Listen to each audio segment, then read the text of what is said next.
तो फ्रेंड्स, आज के इस वीडियो में हम भारतीय भवन कक्षा 9 चैप्टर 2 रसायन शास्त्र हमारे आसपास के पदार्थ शुद्ध है या पदार्थों का वर्गीकरण चैप्टर 2 का क्वेश्चन आंसर प्रश्न उत्तर पार्ट 2 लघुत्तरीय प्रश्न का दूसरा पार्ट है। अगला पार्ट आप लोग नहीं देखे हैं तो डिस्क्रिप्शन बॉक्स में उसका लिंक दे दिए हैं, आप लोग आगे का 10 क्वेश्चन आंसर भी देख सकते हैं। तो चलिए आज हम अभी तुरंत 10 का क्वेश्चन स्टार्ट करते हैं 10 से। अगर आप नहीं देखे तो डिस्क्रिप्शन में जाकर देख लीजिए या प्ले लिस्ट में। चलिए स्टार्ट। असंतृप्त विलयन से आप क्या समझते हैं? तो इसका आंसर हो जाएगा किसी निश्चित ताप पर बना वह विलयन जिसमें विलय की और अधिक मात्रा घुलाई जा सकती है उसे असंतृप्त विलयन कहते हैं।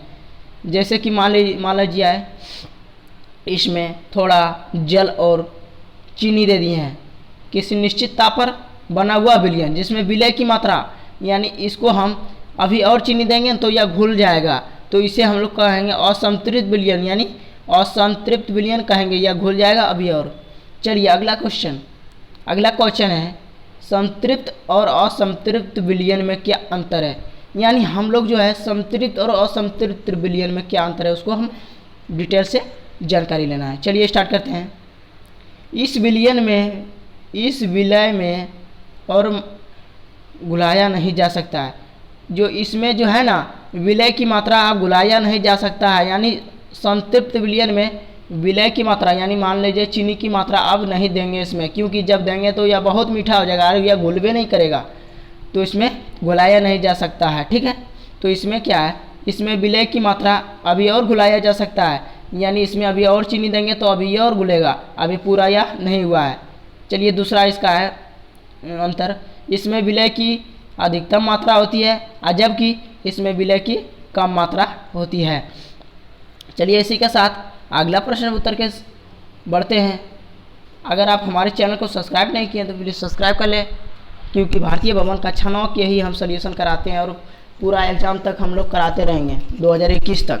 तो चलिए अगला क्वेश्चन, अति संतृप्त विलयन से आप क्या समझते हैं? तो इसका जो आंसर होगा वह संतृप्त विलयन जिसमें विलय की मात्रा उस विलयन को संतृप्त करने के लिए आवश्यक विलय की मात्रा से अधिक घुली हो उसे अति संतृप्त विलयन कहलाता है।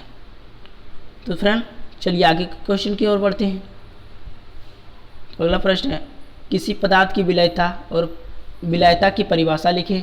विलयता पर ताप और दाब का क्या प्रभाव पड़ता है? एक निश्चित ताप और दाब पर तो चलिए इसका आंसर देख लेते हैं फिर से। एक निश्चित ताप और दाब पर 100 ग्राम विलायक में किसी विलय की घुलने वाली अधिकतम मात्रा जो विलयन को संतृप्त कर दे उस विलायक में विलयता कहलाती है। तो आप लोग जल्दी से नोट कर लीजिए सभी क्वेश्चन को। तो बढ़िए अगला क्वेश्चन की ओर बढ़ते हैं। इसी का ताप और दाब पर प्रभाव, ताप बढ़ने पर विलयता बढ़ती है और घटने पर घटती है। ठीक उसी प्रकार दाब बढ़ने पर बढ़ती है और घटने पर घटती है। अगला क्वेश्चन है दो अलग अलग प्रणालियों में से एक में नमक और जल और संतृप्त विलयन है और दूसरा में जो असंतृप्त विलयन रखा गया, उनकी पहचान आप कैसे करेंगे? तो इसका आंसर हो जाएगा जब हम एक स्टील का चम्मच लेकर दोनों विलयनों को घुलाएंगे तो जो विलयन घुल जाएगा उसे असंतृप्त विलयन और जो नहीं घुलेगा उसे संतृप्त विलयन कहेंगे। अगला प्रश्न है 15 नंबर, कोलाइडी विलयन क्या है? कोलाइडी विलयन की वह अवस्था जिसका संगठन विषमांग होता है और यह छन्ना पत्र को पार कर सकता है, उसे क्या कहेंगे? कोलाइडी विलयन कहेंगे। अगला प्रश्न है लास्ट क्वेश्चन है, निम्नलिखित में प्रत्येक का एक उदाहरण दे। जैसे पायस, जेल, एरोसोल, जाग, इतना का उदाहरण। जैसे पायस का उदाहरण हो जाएगा दूध, एरोसोल का होगा कुआसा, जेल का होगा मक्खन, झाग का होगा डिटर्जेंट पाउडर। जब हम पानी को डिटर्जेंट पाउडर में देंगे तो डिटर्जेंट पाउडर को पानी में देंगे तो झाग आएगा, इसीलिए डिटर्जेंट पाउडर का आंसर हो। तो फ्रेंड्स वीडियो को लाइक कर दीजिए, वीडियो को प्लीज़ सब्सक्राइब कर दीजिए चैनल को। तो आज के लिए बस इतना ही।